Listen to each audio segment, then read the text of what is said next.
All right, we're back on this job here. Actually, we hadn't gotten any footage to start with. We just got to going on it, but we rented this chipper today. Yeah, we're getting ready to fire this thing up and feed some through. But what we've got so far is we've taken out a bunch of small trees that we need to go ahead and chip up and get out of the way. But of course, we're getting delayed by rain and stuff like that, so it's been a little bit difficult. But we got a few more trees to take down on this side, and then I got a couple big ones, and we're going down in that direction. But I got a pile of trees I got to take out. So basically, we had to clean up some of this other stuff before we could start taking down more. So these small ones, that one's a real bad leaner. So that one I'm gonna have to get this pile cleared out so I can get a good push on it and cut the hinge on the other side like I did on that one. And that one I just dropped it in that direction, and I'm gonna do the same for that one.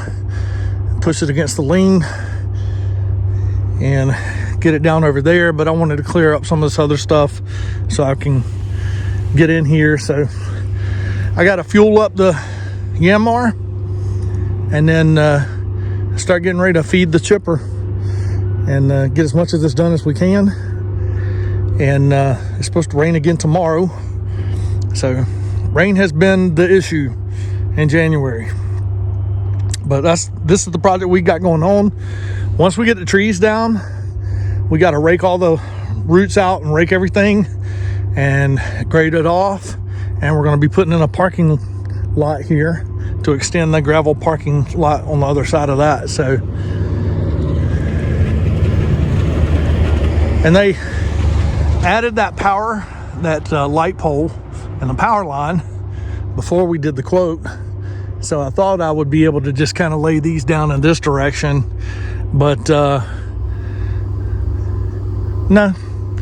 So now that big one right there that's kind of leaning that way, I've got to bring it back toward me. And the same with that one right there. That last one on the other side, we're just going to leave that intact because they wanted a little bit of a buffer there on the street. So we're just going to take out, leave about a 10-foot buffer and continue taking these out. I got a couple big hardwoods that we're taking down, and we'll get those over to a lumber mill. And the pines are pretty much useless out here. So this is what we got going on. I'm gonna get some video footage today, feeding the chipper and rocking and rolling.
Well, I'm not sure how much of this we got on that time lapse. I ended up not having an SD card in the one that was in the excavator with me, but this thing can flat out chew up some trees. So we still got some small sticks and stuff to feed through it, but we got that pile gone, and then I got stumps and stuff I'll have to dig out there. There's the root balls we cut off of the trees that we did. We fed some trees that were probably just a little bit too big. I got to bring the leaf blower tomorrow, make sure we clean off the filter and everything. But yeah, that's a big old pile of chips right there. So we took out several of these trees and cleaned that up, and there were some over here. We still got a little bit, and yeah, so we're cutting these stumps off of these big pines here and getting to where we're about 12 inches in diameter. And because it's pines, they're soft, so it chews them up pretty good. I got to cut them in smaller sections because it doesn't want to feed through like I want it to. So I got some stumps over here that are there, so that stuff just needs to get to that pile. And then when we start loading stuff out to haul off, then I'll just have chips and some stumps and stuff to contend with, and not this area's volume of brush. Brush takes up a lot of space. It's a lot of air in there, but not a lot of weight. So if we can chip them down, we're chipping them down and then hauling off what we can. And they actually want us to use some of these bigger logs. They want us to use those to kind of line their parking lot with. But we got where we cut this stuff down, we've got little stumps and stuff to go in and take out. So that one is not going to be fun. It's hollow on the inside. So I might wrap chains around them to try to cut it. I don't know. We'll see. But since it's such a leaner, I may not even, I may just do a wider face cut because it's hollow and it's not that thick. Normally I would plunge cut and cut back that way and keep it from doing a barber chair. So I might put chains around it to keep from the barber chair. That one's gonna be a fun one to take down. That one I'm gonna bring back straight toward me.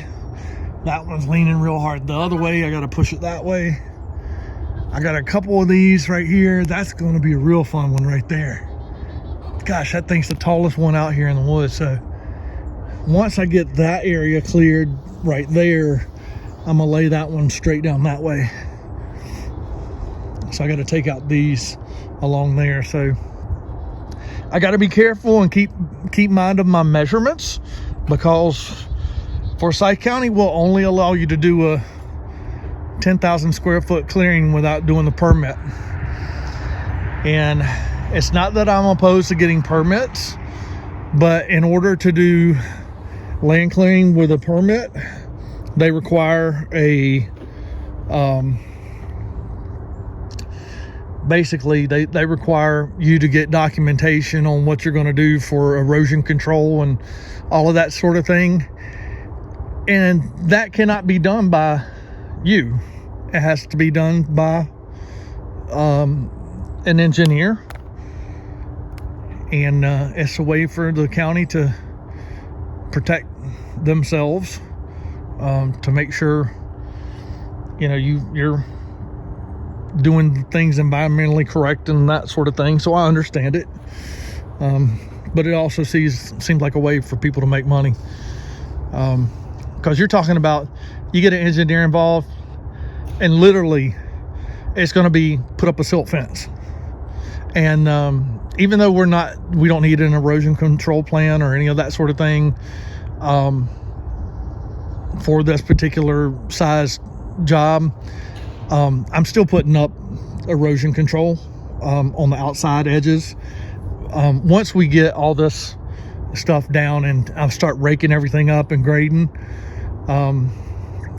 and that's the big thing, is they just want you to get a grading permit. If you're doing a lot of grading, they want you to make sure that nothing's going to run off down in some water somewhere and kill all the fish or endanger some turtle or piss off an owl or offend a tree or whatever. So it is what it is. So that's what we do. But this customer did not want to pay the minimum $5,000 charge to get this plan done by the engineer. So they said no thank you, and they're just going to add this size that we're doing for them. We'll add about 25 additional spaces for them. And when they do a shift change here, they're all on top of one another. So, well, that sounds like the whistle to go home, I think. At least that's what I'm going to count it as. They're blowing off some steam in there. But I'll just say that's the whistle to go home. Go home and watch some NFL playoffs here, and get back at it tomorrow.